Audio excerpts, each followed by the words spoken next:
വിശുദ്ധ മത്തായി എഴുതിയ സുവിശേഷം 16 അധ്യായം 13 മുതൽ 17 വരെയുള്ള വചനങ്ങൾ. യേശു കേസറിയ ഫിലിപ്പി പ്രദേശത്തെത്തിയപ്പോൾ ശിഷ്യന്മാരോട് ചോദിച്ചു, മനുഷ്യപുത്രൻ ആരെന്നാണ് ജനങ്ങൾ പറയുന്നത്?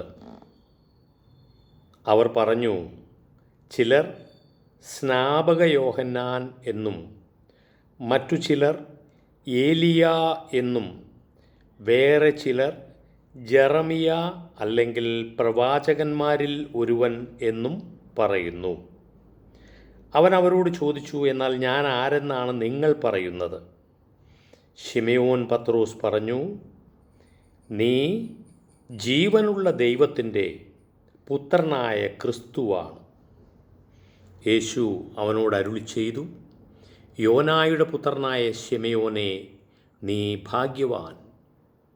മാംസരക്തങ്ങളല്ല, സ്വർഗസ്ഥനായ എൻ്റെ പിതാവാണ് നിനക്ക് ഇത് വെളിപ്പെടുത്തി തന്നത്.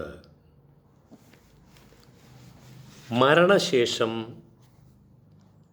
നമ്മുടെയൊക്കെ അവസ്ഥ എന്താണ് എന്നതിനെപ്പറ്റി നാം എല്ലാവരും ചിന്തിക്കാറുണ്ട്. നമുക്കൊരു വ്യക്തമായ ധാരണയില്ല. എന്നാൽ ഈ വചനങ്ങളിലൂടെ കൃത്യമായി നമ്മോട് അരുൾ ചെയ്യുകയാണ്, നാം വീണ്ടും ജീവിക്കും. നമ്മുടെ ആത്മാവ് പുതിയൊരു ശരീരത്തിലേക്ക് പ്രവേശിച്ച് ആ പുതിയൊരു ശരീരവുമായി വീണ്ടും ജീവിക്കുമെന്നുള്ളതിന് തെളിവാണ് ഇപ്പോൾ നാം വായിച്ചു കേട്ടത്. യേശു താൻ ആരാണെന്ന് ചോദിച്ചപ്പോൾ ആ ശിഷ്യന്മാർ നൽകിയ ഉത്തരത്തിൽ നിന്നും നമുക്ക് മനസ്സിലാക്കാവുന്നത്. ചിലർ പറഞ്ഞു, നീ സ്നാപക യോഹന്നാനാണ്, മരണമടഞ്ഞു പോയ സ്നാപക യോഹന്നാനാണ്. ചിലർ പറഞ്ഞു, നീ ഏലിയയാണ്. മറ്റു ചിലർ പറഞ്ഞു, നീ പ്രവാചകനായിരുന്ന ജെറമിയയാണ്. അതിൽ നിന്നെല്ലാം നമുക്ക് വ്യക്തമായി മനസ്സിലാക്കാം, അറിവുള്ള ദൈവാരൂപി പ്രവർത്തിക്കുന്ന വ്യക്തികൾക്ക് നല്ല ബോധ്യമുണ്ട്. അവരവരുടെ അഥവാ മരണമടഞ്ഞ എല്ലാവരുടെയും ആത്മാവ് പുതിയ ശരീരങ്ങളുമായി വീണ്ടും വരും എന്നുള്ളതാണ് ഇവിടെ ഉറപ്പിച്ചത്.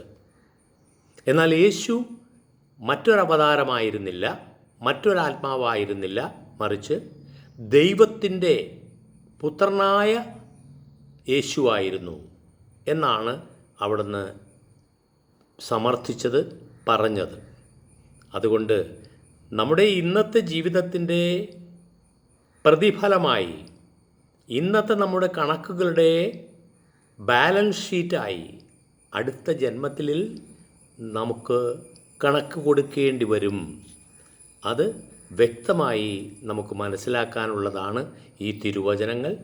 മത്തായി സുവിശേഷം 16 അധ്യായം 13 മുതൽ 17 വരെയുള്ള വാക്യങ്ങൾ.